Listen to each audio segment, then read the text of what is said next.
Good morning, mga kababayan. Assalamualaikum warahmatullahi wabarakatuh. Madayaw, maayong adlaw, kaninyong tanan. Magandang araw sa inyong lahat. Sa mga nakaraang araw, marami ang humihingi ng reaksyon, komento, o damdamin. Damdamin ko sa issue ng impeachment na naihain laban sa akin.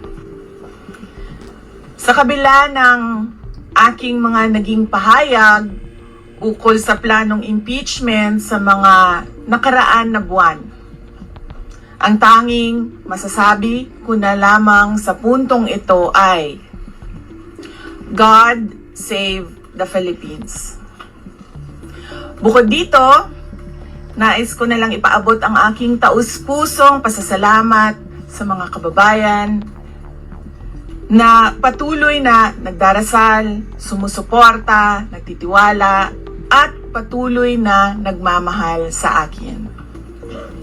Manalig kayo dahil sa taong bayan ang tagumpay.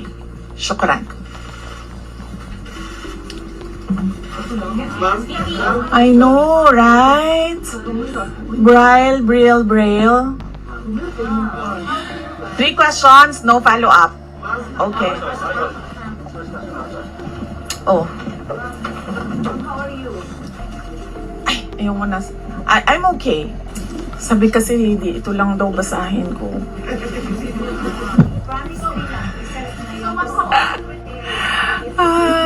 We've already started preparing the moment Franz Castro announced the impeachment plans, which was November of 2023.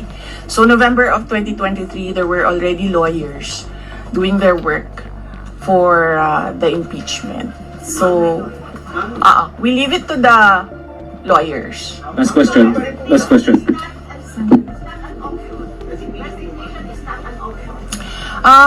Wala pa tayo doon, ma'am. Na masyado pang malayo yung mga ganyan na mga bagay. Nandun pa lang tayo sa pagbabasa ng actually, ma'am, wala pa tayo doon dahil yung mga abogado lang yung nagtatrabaho. Hindi ko talaga alam kung anong ginagawa nila. But I have a meeting with them. Last question, please. The president said he has nothing to do with the impeachment. I do not want to answer that question. Next. Mag-confirm po ba na si dating Pangulong Duterte isa sa mga abogado niyo para sa impeachment case? I do not want to answer that question. Yes, ma'am. Nakikita niyo po ba na may hahalin tulad ng sitwasyon ngayon ng bansa sa 1984 ni George Orwell? I do not want to answer that question. Last. Last question.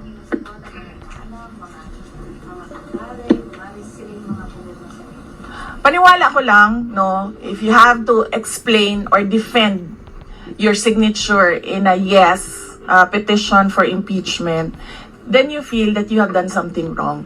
Kasi kung wala ka namang ginawang mali, bakit mo i-defend yung pirma mo? Thank So you. yun yung paniwala ko. Ma'am, naniniwala po ba kayo na may gumalaw po for the impeachment? May gumalaw po na parang money And I do not want to answer that question. Yes. How will you be endorsing senators at lalo na sa PDP slates, especially that may possibility na mag-overlap yung trial sa next Congress?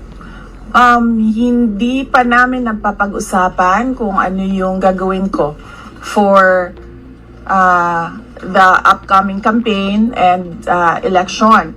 Pero nasabi ko na noon na patuloy yung trabaho namin, and isa sa mga trabaho namin ay gusto namin tumulong sa Commission on Elections in voter education, particularly yung wag mo ibenta yung boto mo, wag gumamit ng dahas during campaign and election day, yung mga ganon.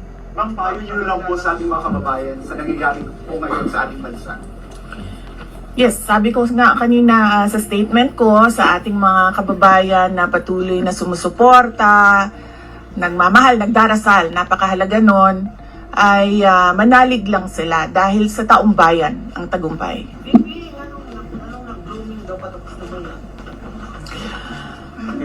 Nganong naa ka diri sa Manila na taga Davao man ka? Thank you, OVP. Well, may meeting kami mamayang hapon dahil nag-meeting sila kahapon. Hindi ako sumali, so merong briefing, legal briefing mamaya ang mga lawyers. So I will know more this afternoon. Pakikita nyo na yan pagpasok nila ng kanilang entry of appearance. Tuloy po ang trabaho kahit may pinaghahandaan po kayo.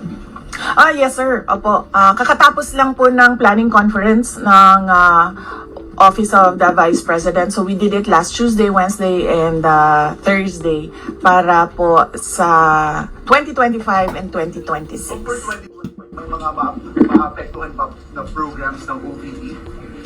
Yes, nag-announce na kami no na wala kaming wala kaming burial and medical assistance dahil tinanggal yung line na yon sa budget So hindi ka na pwede maglagay ng budget How doon. about the other programs now? Tutuloy siya. How confident are you that you want to be convicted in the impeachment court? Wala pa tayo. Masyadong pang malayo yan, ma'am. Wala pa tayo. Hindi pa natin inaano yan. Final question. Ina-assess ngayon. Final question. Number one for Nagtanong ka na ba? Kanina? Sige, Final ikaw. question, Lance. Before na you're seriously considering to run for 2028, now na may impeachment na, are you more decided to run in 2028? Okay. So wala pa tayo dyan. Wala pa tayo dyan. But, nasabi ko naman di ba, paulit-ulit kung we are seriously considering that. But it's difficult to decide without numbers. So, kailangan malaman yung surveys and numbers. Sa next year pa yun. Oo. Pero wag ko sa tingin nyo ba, ma'am? Sir, nagtanong ka na? Sir. Kyoto Yes, sir. News, Ron.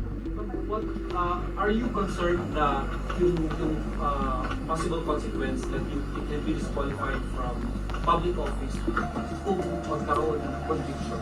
Yes, sir. Oo. Alam ko po yung penalties ng impeachment. And the moment na nag-resign ako sa Department of Education, before ako nag-resign sa Department of Education, pinag-isipan ko na lahat yan. Ma'am, number one in the articles of impeachment was your assassination threat to the president. Do you regret making that statement last week? I did not make an assassination threat to the president. Sila lang nagsasabi niyan. Sila lang nagsasabi may assassination. Sila nagsasabi may assassin, may gunman. Next po, GDB. Not say that. Sola. Ano kayo if confident kayo sa numbers ng House? And sabi nyo, hindi kayo confident. And nagkatotoo nga, ngayon sa Senate, you said na parang meron kayong confidence sa mga senador. So, ngayon, how do you feel about that? Do you still feel confident with the numbers in the Senate? Sandali, mama. Kailan ko sinabi yun may confidence ako sa numbers sa Senate? Let's sit down. Ano exact na sinabi ko? Sorry I cannot remember the exact words that I used. Parang medyo confident kayo with regards sa Senate, sa mga friends and allies. Unlikely ako magsasabi ng ganyan ba? But I need I will answer that next time. Sa Senate. Supposedly, you received nila yung impeachment complaint the other day, pero nag-close sila kagad because of the last session. Well, that is their prerogative as a body, no? So, we have to respect the Senate kung ano yung desisyon nila. So far, you feel assured about your allies and the Senate? We haven't talked. I have not talked to my friends in the Senate. Wala. Last question, please. Bakit? She's going to block the impeachment po, ma'am. Sabi daw po niya, she opposed to impeachment daw po. Bakit kaya? Maybe we should ask. Maybe we should ask her first. Bakit niya ibablock yung impeachment? How do you feel po? Sabi ni Bibi, humingi niya supportado yung impeachment, pero number one na, unang-unang pumirma yung anak niya. Consulted actually. He would consult. Kasi sabi, ito lang daw basahin ko. Your father, Yan, ang daming nagbabantay sa gilid. nausap niyo na ba yung father niyo after your impeachment? Wala pa. But nagpadala ako ng message through sa kanyang assistant and sinabi ko na ano ba sinabi ko? Hindi ko maalala. I think I said everything will be all right. Yun ata ang sinabi ko. What was his reply? His reply was a song. Ano po ba MacArthur's Park. So, nagpadala siya ng video na kumakanta siya. Have you read the complaint? Hindi ko pa nabasa, ma'am, yung complaint. But I understand lahat ng mga complaints na na-file sa House of Representatives nabasa na ng mga lawyers. Preparation. Challenges sa preparations. Well, so far, wala naman. Wala naman kaming na-overwhelm kami kasi ang daming mga lawyers na nag-signify na tutulong sila sa defense.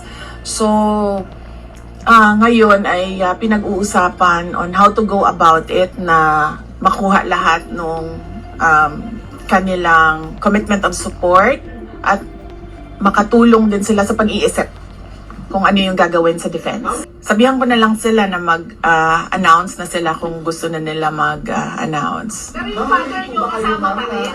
Kasi sabi niyo before, your father would be helping also. Well, he is welcome. He is a lawyer. So he is welcome to give his advice, input in the defense. Yes. So what happened was, nag-indefinite leave siya, and then she was admitted to the hospital doon sa Davao City na hospital siya, and then discharge siya ng mga doctors with ulitin ko. Si Yusek Zulaika Lopez, nag-indefinite leave siya after nung sa veterans hospital admission niya. Umuwi siya Davao, and then na-hospitalize siya doon. And then sabi ng doctors niya, we will discharge you but you have to come back ngayon ata, February, for further tests.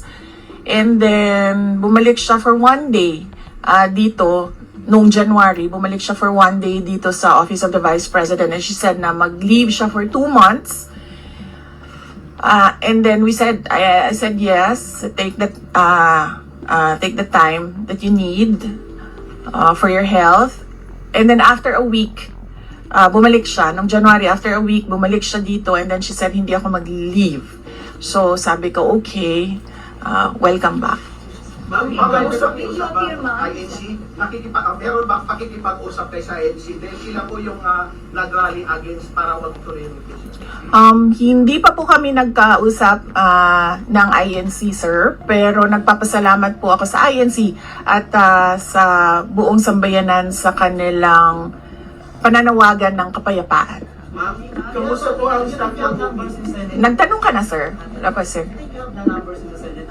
Hindi ko masabi yan ngayon, sir. Wala pa kami dyan. Ma'am, Miss Is. Nagtanong ka na, ma'am, wala pa. Miss Is.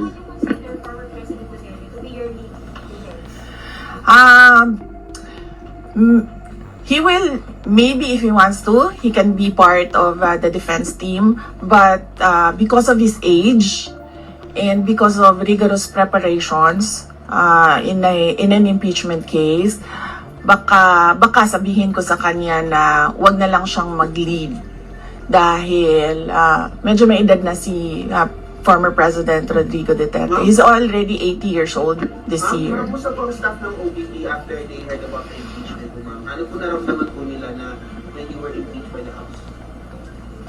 Ano po naramdaman ng staff ng OVP po dyan? Are they sad? Are they worried po ba, ma'am? Hindi ko alam, pinagtatawanan lang nila ako dito sa gilid kasi hindi daw ako sumunod. Sabi, basahin lang daw talaga ito. Ha? okay. Kung pwede namang hindi, and I understand, pwede naman, hindi na. Oo.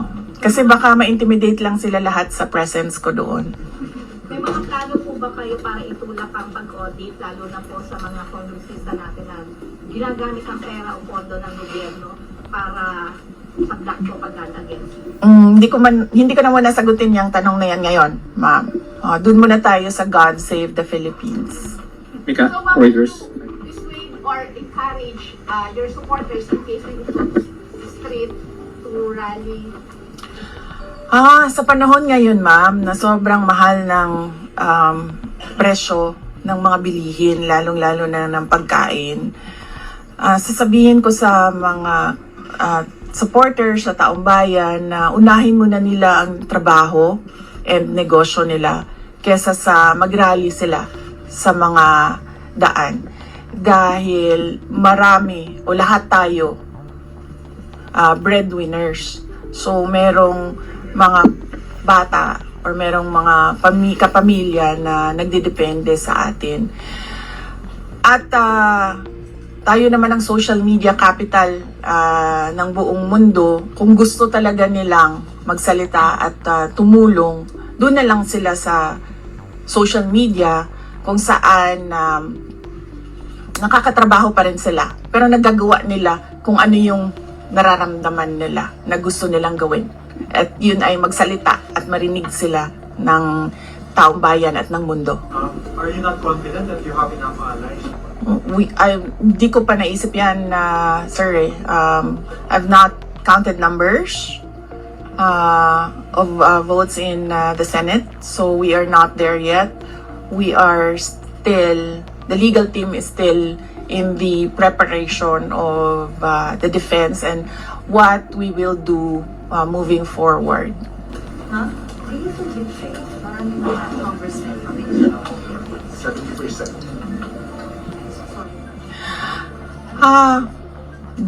Do I feel betrayed? Actually, ma'am, wala akong feelings.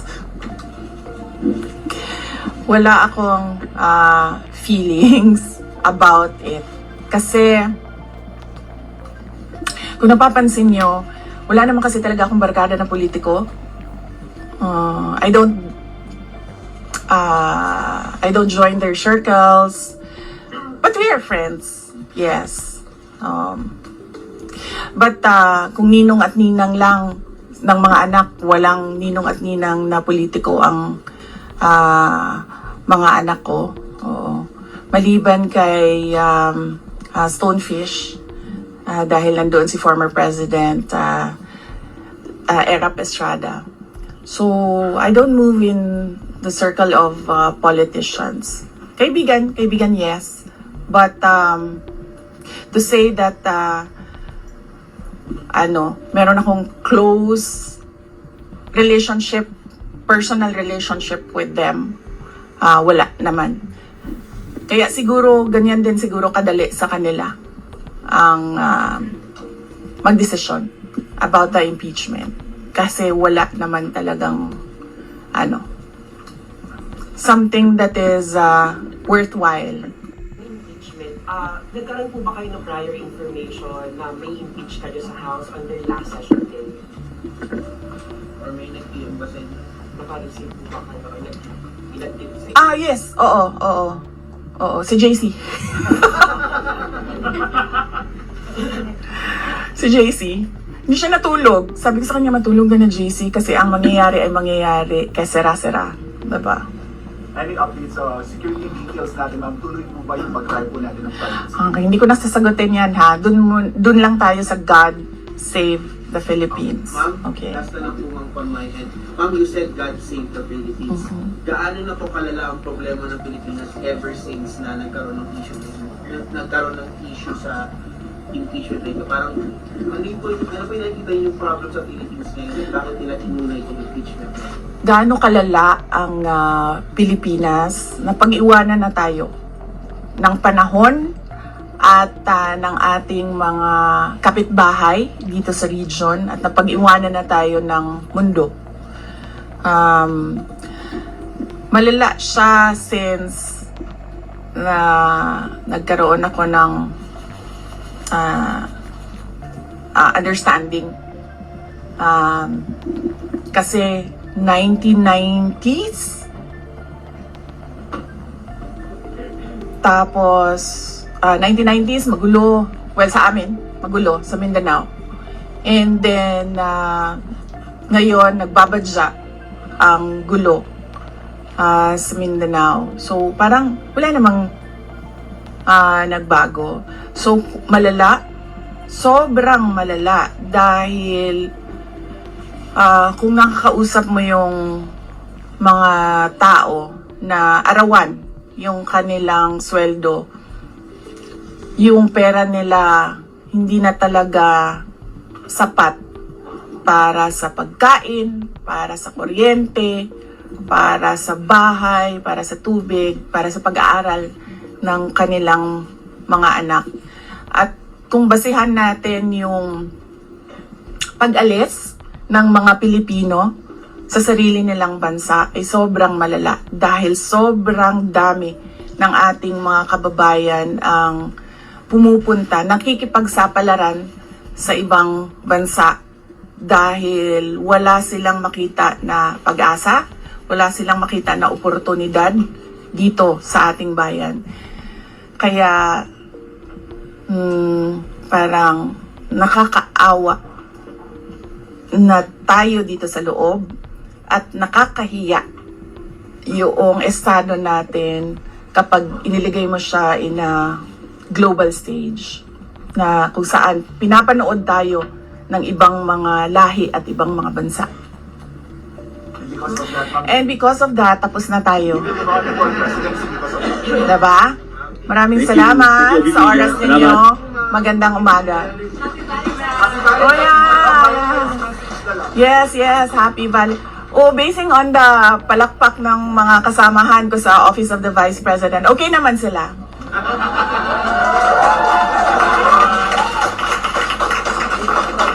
At mga Lenny supporters pa yan tingnan mo, pero pumapalakpak sila sa akin.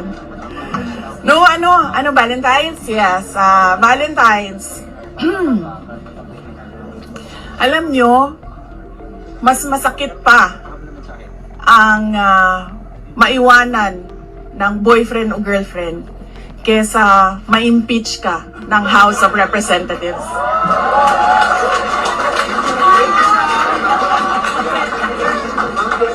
Thank you.